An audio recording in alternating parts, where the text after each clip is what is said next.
So today I'm going to take a look at this article on the BBC News site. So you can see from the headline that tributes have been paid to Jason Arday after the ex-Cambridge professor was found dead. So this is the guy who has been in the middle of an academic scandal because he appears to have plagiarised his PhD dissertation, become a professor at Cambridge on the basis of having a very poor academic actual background that you wouldn't normally expect somebody to get into that role with. And unfortunately, it does seem that he's taken his own life, although this article doesn't say so, and others. The implication seems to be that he committed suicide.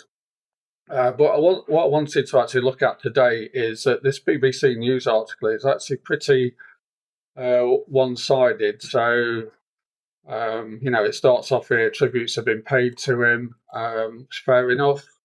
And then there's a comment from his publishers, Simon and Schuster. But they have actually said there was a campaign of misinformation that had been too much for him. Now, this is one example of how this BBC article is one-sided, because actually, from what I've read, there wasn't a campaign of misinformation about him. In fact, it seems that Arday himself had spread a ridiculous amount of misinformation. I mean, his whole backstory, almost, or at least many parts of it now, have kind of collapsed like a house of cards. And I'm just wondering why BBC Verify haven't done an in-depth piece on Arday before his unfortunate death. I mean, maybe after he resigned, or even before he resigned. I mean, they kind of make big claims about themselves and how many journalists they've got, and certainly this guy's background would appear to be ripe for a Verify investigation into. I don't know whether maybe they were planning to, and obviously circumstances now have changed that plan. Who knows? So the article goes on to quote various people, and then it also quotes the Mayor of London, Sadiq Khan, who said that Arday was subject to unrelenting media scrutiny. I don't really know why Sadiq Khan has been brought into this.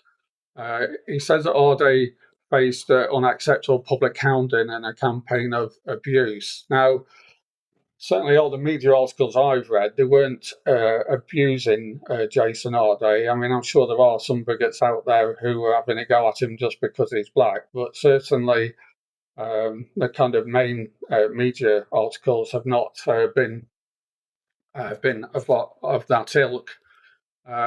He said that his death was a tragedy, but should be a wake-up call for all of us. Now, I think one of the things that this actually brings up is that it's not that black academics are necessarily held to higher standards. In this case, actually, Arday was clearly held to lower standards when he was appointed as a professor at Cambridge, clearly because of his race and the various needs to implement DEI hires to make Cambridge look good with the amount of black professors there. At the end of the day, there's got to be accountability for people, regardless of their race. He appears to have plagiarised parts of his PhD thesis, and then he's tried to use his autism, although from what I can tell, there's no evidence that can prove he has been diagnosed as autistic.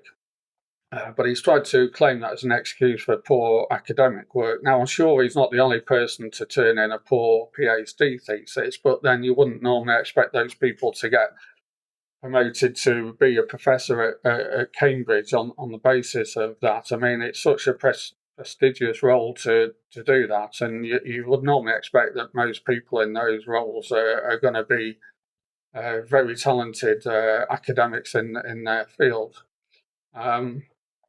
If we go down a bit, so if Simon Baron-Cohen has said that he spoke to Arday in the morning of death and said that the academic had felt unable to leave the house. Now, obviously, the scrutiny around him is because of what he's done wrong. Like I say, a lot of his claims, particularly about his backstory, have kind of just folded like a house of cards. Um, and it seems to me that he wasn't prepared to stand up and be counted here and face the music. I mean, certainly, if he was innocent of making all these things up, then you would expect somebody to perhaps make a more robust defence. Whereas, from what I can tell, Arday's never accepted any kind of accountability. He's just made a few weasel words to make excuses for his academic work, but that is it. And it's also worth remembering another thing that the BBC haven't mentioned here is that Arday himself has made it hard for other people. So there was an academic who apparently sent some polite emails to Arday with questions about his PhD thesis with suspicions of plagiarism, and Arday reported him to the police. Also, when a journalist at the Times Higher Education was starting an investigation into Arday's academic background, apparently a solicitor was set on him. Obviously, sent some kind of a letter which Times Higher Education basically stopped the investigation because presumably because they couldn't afford to get involved in any sustained legal action. So it's worth remembering that Arday, if he is any kind of victim here, it's all his own doing ultimately, and he's also made it hard for other people. There are also claims now by some ex-students that he marked them down after they questioned him about certain things regarding what he said in his lectures. So he's hardly some kind of poor innocent here. Um, if we go down a bit further, so they're quoting various other people. There is a little bit of looking at it from the other side.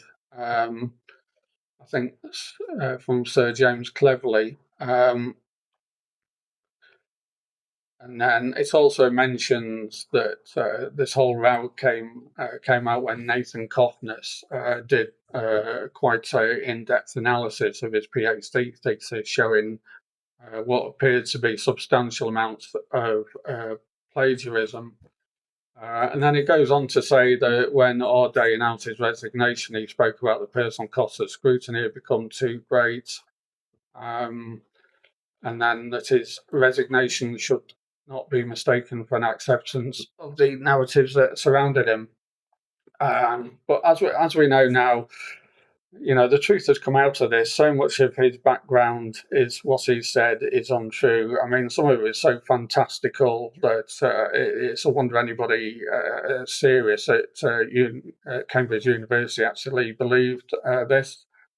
I think one of his more amazing claims is that he had a brain tumour prior to defending his PhD thesis and lost his memory and then had to relearn the thesis within a few days. And, that obviously doesn't pass the sniff test. That just sounds, incredible in the literal sense of the word. I think basically, if we're going to have a situation here where a non-white person can try and use race as a barrier to accountability, then we've got serious problems. I mean, I think nobody would deny that there would be some bigots out there, but clearly the whole furore surrounding this guy is because his background has got so many lies in it, and his academic background really doesn't seem to justify his professorship.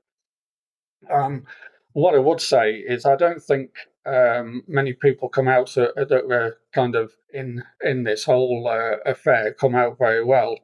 Obviously, Jason Arday himself. I don't know whether whether some sort of personality disorder that led him to making all these fantastic claims, but I mean he dug himself a massive hole, and ultimately the responsibility, if he did commit suicide, does lie with him. Certainly, if he was innocent, I would expect somebody to be able to mount a defence. Cambridge University, I mean, they've come out to this really badly. Why they hired this guy in the first place and kind of lauded him so much when his background didn't justify it. And, you know, in doing so, they'll have made it a lot harder for genuinely talented black academics here, because it's only going to increase any suspicions that sometimes these people are being hired on the basis of their race rather than their talent. Um, and then also, there's a lot of people in the media, like in this article here, that are just dismissing concerns around Arday as racism. And we simply can't have a situation where if somebody's black or Asian or whatever, basically non-white, that they somehow get a pass with accountability. Um, but as usual, I'm kind of disappointed but not surprised with the BBC. They have a tendency to generate narratives in a lot of their news articles. That's when they've actually got a half-serious news article on the front page, given how much drivel they seem to put on there these days. But yeah, this to me sounds a bit. This article sounds a bit like defending a narrative. But yeah, don't be surprised with the BBC.